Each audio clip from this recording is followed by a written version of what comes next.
Hi, my name is Nick, and I'm a member of the Emerson Eagles Team 12890, and I'm going to show you how to use gears and how to put them on motors.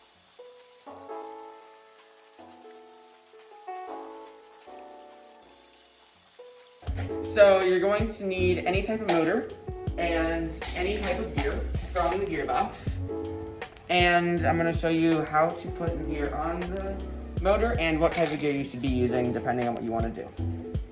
So let's start with the biggest type of gear. This kind of gear is going to get you more torque and less speed.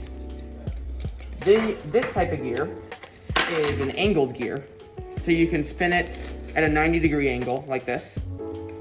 So if you had a motor here and a wheel here, you could use this kind of gear to spin the wheel using the motor. And this is a smaller gear, which is going to give you higher speed and lower torque.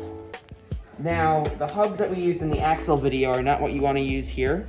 You need to use the larger size hubs, otherwise it won't fit on the motor. So you need to take your motor and the hex wrenches labeled SAE and the gear with a hub on it. And you can see how to assemble a hub in the axle video.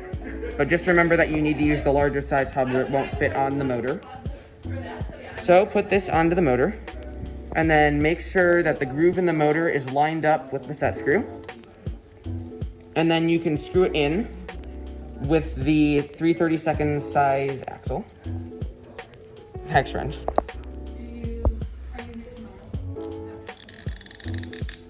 Like that.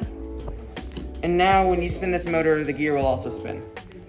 Now for miter gears, a good example of these is on our current robot, which is right here. You can see right here we use miter gears.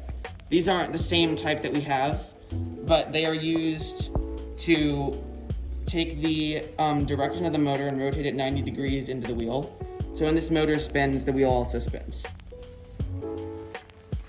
Set this back down. All right, thank you for watching. If you have any questions, you can contact us here.